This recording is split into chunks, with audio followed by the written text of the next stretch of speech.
What's going on? This is Cosmic, and welcome back to another episode of Unstuck, what I like to call Escaping the Matrix. We're going to have an interesting discussion about the topic, Who are you? This is going to be a thought provoking discussion that we're going to have. Are you a human being having a spiritual experience, or are you a spiritual being having a physical experience? So without much ado, I'm going to introduce my guest, Malam Francis. I'll allow him to introduce himself, and then we take it from there. Hey man, good evening everyone. Good evening Ernest. How you doing, brother? I'm doing good, man. How are you doing? Good, man. That's a great topic that you brought up. It's a simple question, very simple question. Who are you? And I think we're going to dive into some areas that we have thought about in that part of our lives. Right. And it's interesting that we will tap into the different dynamics of what makes up a human being. And I think we'll have some fun with this. Absolutely, absolutely.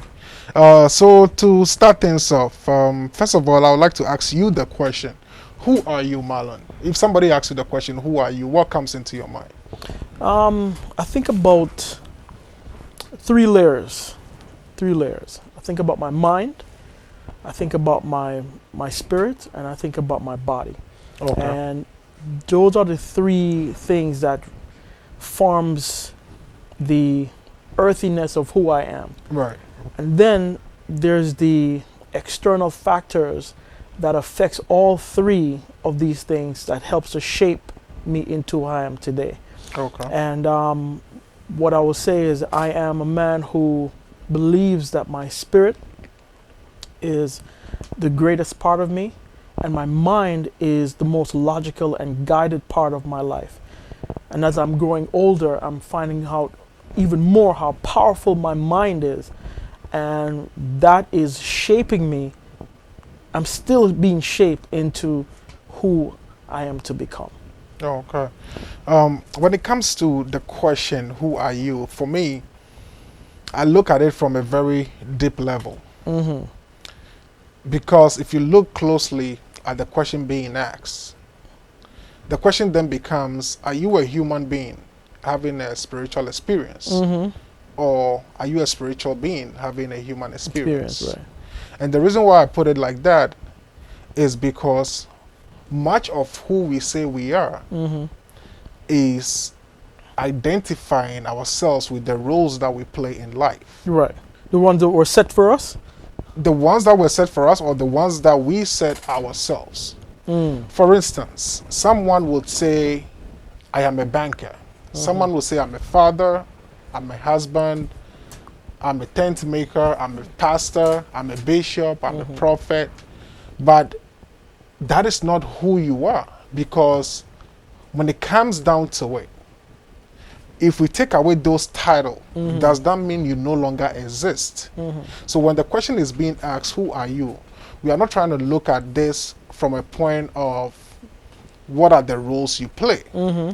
We are trying to look at what really Makes you up. makes you up, or what you are made of. Yes. So we are trying to dig a little bit deeper. Right. Because I've noticed that understanding who you really are Mm-hmm. makes the difference between you going through pain and suffering in life Mm-hmm. and you having a life full of bliss. Right. What do you think about that? I think that's a very interesting point that you're making. It is true that we are not titles. A doctor doesn't make you into a good human being. Having MD behind your name doesn't make you a person of class or integrity. Having a pastor in front of your name doesn't mean that you cannot sin, or the expectation of your life is of a higher standard of a human being. Those are some of the I believe the boxes that people are put in because of those titles. But what we're really delving into is what are the experiences in terms of the environment where we come from. What have we thought about our own selves and how we project ourselves in the world and how people see us, and how well are we living our lives not under the umbrella of what other people's expectations are, but how we can live the life that we want to live without even having to, how can I say this, hurt someone else to get to where we need to get to. Right. And I look at it this way. So knowing who you are is a very easy question, but at the same time, it's a difficult question it's also to answer. A difficult question to answer. And the reason why I put it like that is because at the core of who we are is something that doesn't change. Right.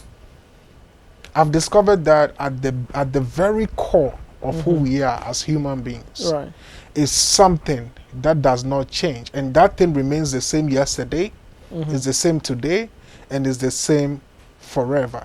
And the reason why I say that is this: if you strip me of all my titles and all the things that you label me with, that is who I am.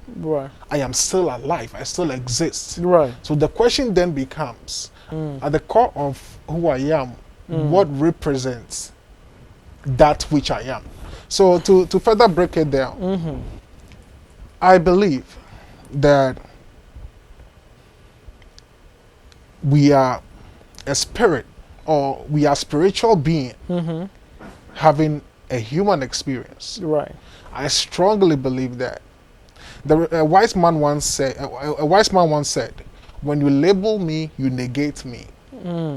And that is to mean that when you put me, or you label me with the roles that I play, the roles that I occupy. If you label me with that, that means you negate me, which means that if that role doesn't exist, I don't exist. Pretty much. I beg to differ there. Okay. I beg to differ there because you have to think about when we read the scripture, and the scriptures speak about the gifts that we have, right? The gifts that we have determine are the abilities. Is another word for the ability that you will develop and bring into the world, right? And for example, I figured out a few years ago that one of the things I love to do is teaching. Love teaching. I love to express myself on topics that I'm very familiar with, and I love to encourage the spirit of young people. And how I discovered that. It wasn't my mom who told me. It wasn't my father. It wasn't an adult that I grew up with. It was a student that I was teaching in my Sunday school class that said, "Brother Francis, when you teach a lesson, you teach it from such a perspective. I can have a better projection of what my future is." It took me years to understood that is the gift and the ability of who I am. I would challenge that a little bit and say that is what you do. But to say that what you do is who you are, no, to Ernest, me, I think you're misunderstanding. Let me help me understand here. Let me. What I do now, as an X-ray technologist, right? I knew I had to get a job. I knew I had to provide for my family. I knew I had to. If I wanted to take on a wife, I have to be able to bring in some level of income to dress this woman, to make her look good on my arms, and to also to make her happy when If she needs something, I can give it to her. And then on top of that, we have children, I have to clothe these children. I have to provide a roof for them. So the job provides all of these things. I was not born to be an X-ray technologist. Okay. You understand me? That is not my gift. That's a skill that I developed out of necessity. Right. What I found out, the gift within me, Right. what lies within the spirit, Right. without someone telling me that, well, someone did tell me. Okay. And the people who I actually started teaching, or in X-ray. X-ray gave me an opportunity to teach students, right? So the student from City Tech comes over, and I'm teaching them how to do X-rays. They've gone to a few other techs, and then they come back after they got passed their test. Right. They come back to the hospital and come to me. Some of them bring actual gifts to me and say, "Thank you for teaching me the way you did, because when you did, I began to understand how to do my skill set." Right. It took me about 3 years after getting gifts and students coming back to begin to understand that this is a gift. Right. So I want you to keep your mind on the subject that we are discussing. Right. Who am I? I want you to look at it this way. If I give you a gift, you can say, "This is my gift." If you say, "This is my gift," this is not from a man. No. Hold on. Let me finish my thought. Right. Let me finish my thought. Right. When I give you a gift, Right. you can say, "This is my gift." Right. But to say that my gift is me is wrong. You can say, "This is my gift," but you cannot say, "My gift is me." And that is a distinction I'm trying for us to draw here, that we don't take what we do as who we are. All right. So I made two clear distinctions. There's a fine distinction between No. who you are Right. and what you do. Right. So But to say that what you do is who you are. No. I don't think you understand what I'm saying. Right. I made I thought I made two clear distinctions. You did. Right. So the first distinction, the first part is, I became an X-ray tech out of necessity. Right. That's not who I am. Okay. Who are you? Out of the the point that I'm making is, out of the doing of creating one thing, Right. what I discovered Right. is who I am internally. Which is what? The teacher. So again, The teacher. Again, this is Right. a point I'm making. Right. That being a teacher is a gift that you have, but you cannot say is a part of who I am. No, it's a gift that you have. Ernie, I've seen teachers. But who you are is different from the roles you play, because this is not a role now. This is not a role. This is look, this is not, this part is not a role. Even if it's not this part is not something that I'm trying to fill. This is not me trying to so basically myself. So basically, this is what you are saying, that if there is no teaching in the world, that means you don't exist. That is what you are saying, basically. But in this world, you have to. No, but you are saying that Right. if there is no teaching in the world, that means Marlon Francis does not exist, because you say you are a teacher. That is who you are at your core. That's at the core. Which means if they take away teaching from earth, that means you don't exist. And that is what I'm trying to draw your attention to. Ernie, in everything that we are, Right. in everything who I am, Right. in everything that I am, part of me, Right. deep within, Right. is the teacher. It is within the core of who I am. And if for example, if you take away, they say no one should ever teach again, Right. I would end up dying. I would end up dying. Here's why. That is not true. Yes, here's why I end up dying. Because the fire within me to teach Right. is greater than the life that I live. Yes. So life itself, my life is not worth living without exercising my gift, which is who I am. I agree. I agree that your life. I agree that your life is not worth living without you exercising your gift. But what I'm trying to challenge here is that on earth we have so many gifts. There's a reason why they call them gifts. Right.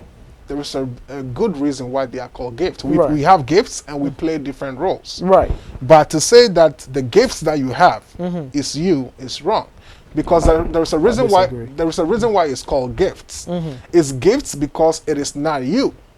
That is why it's called a gift. You can call yourself a gift if that is what you are trying to You call can yourself. call it a seed. You can call it a gift. You cannot call It- yourself a gift. You cannot do that. You- Because when yeah. you do that, then you negate who you are. The question is, who are you? Right. Your gift is not who you are. Your gift is something that helps you in the roles that you play. But your gift is not you. So what I'm trying to say here is this. So what am I without it then? The real you, Yeah. the real you is what I will call consciousness.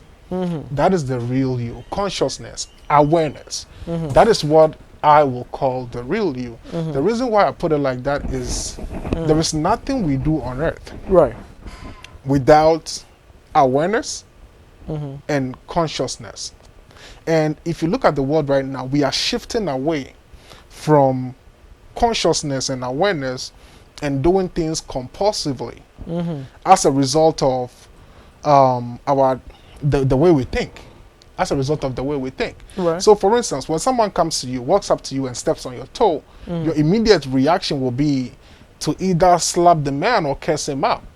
Unless that person is very It, irate. it differs from person to person, Right. depending on their level of awareness. Mm-hmm. If a person is not operating from who they are, which is awareness and consciousness, Right. then they tend to be angry, they tend to be upset, and handle that situation in a way that would end up, not being so good.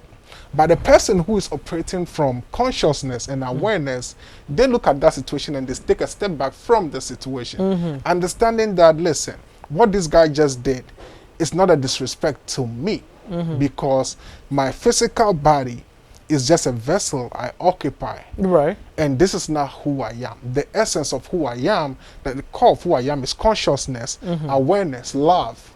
That is who I am.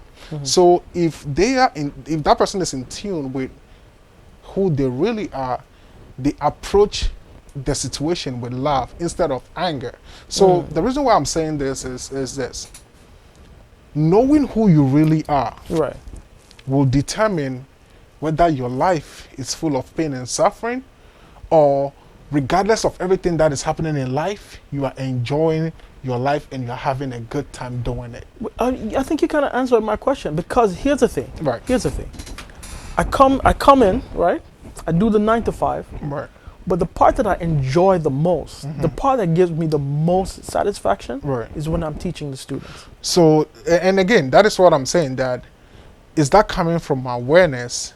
Of course. That is that coming from an awareness for you, which means that you really know at the core of who you are is consciousness Right. and love. Yeah. And you know that the teaching is a gift that you are using as an instrument to affect other people's lives. Exactly. And that's Right. that's one of the things that makes up who I am. No, So but if you say that is one of the things that make up who Yeah, you are, yeah. then you are making a mistake, in the sense that you can be anything that you want to be. No. This is different now. You can be- No. You Right. see, I can become an X-ray tech because I want to be an X-ray tech, that right? is- And someone can go to school and be trained to become a teacher, Right. Right. However, I had no formal training Right, previously. right. I did my studies, Right. right? I did my studies. I Again, become- that is a gift. Again, that is hold a on, gift. hold on, no. I Right. did my studies. I was able to put myself in a position, but not without expectation of, okay, I'm going to teach some students when they come in here. Right, That wasn't the goal. right, It was very organic. right, Student comes in, Darren said, "Can you?"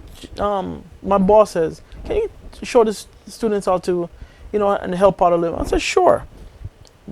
Help one year, guy comes back. Thank you so much. I said, "Not a problem. That's what we all do." And he said, no. When you do it, it's different. Right. I'm affected differently. Right. Comprehension becomes real Right. for me. I said, okay, cool. Let it go. Right. The next year, 2, 3 come by and said to you, listen, when you taught us, I'm telling you, man, my life became better. Right. Because a part of not only that I teach them the X-ray part of them, I add the experience of life Right. with it also. So their awareness becomes actualized, right? And then after it happened the 3rd year, I said, hold on. I'm onto something here. There's something within me. Right. There's something within me that is unique to me. Right. I'm not saying that there are other guys who are probably much better teachers than I am. Basically, Right. again, what you are saying is the gift that you have is you.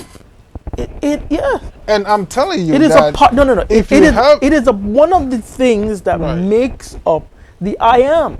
No. Yes, it is one of the things No. that makes up the I am. You can This say is, this is my gift, but you can't say my gift is me. That is two it different is. things. It is a part of what makes me unique, Ernest. Yes. So I think we need to leave this one for our audience, because at this point, I believe that the conversation has taken a direction that we cannot specifically conclude on anything when it comes to the question, who are you? So we want to leave this to our audience. We will have a part 2 of this on our next episode, but we want you guys listening to jump in and let's hear from you what you think about the subject. please do. Who Please are do. you? Yes. This topic is very important, and we believe that knowing who you are can make a difference in your life. So until next time, remember, don't let someone else's perception of you become your reality. My name is Unstuck. Thank you. And don't forget to share this video with your friends and families. If you haven't subscribed to our page on YouTube, do so. If you haven't liked our page on Facebook, please like our page, and have a great day. Thank you.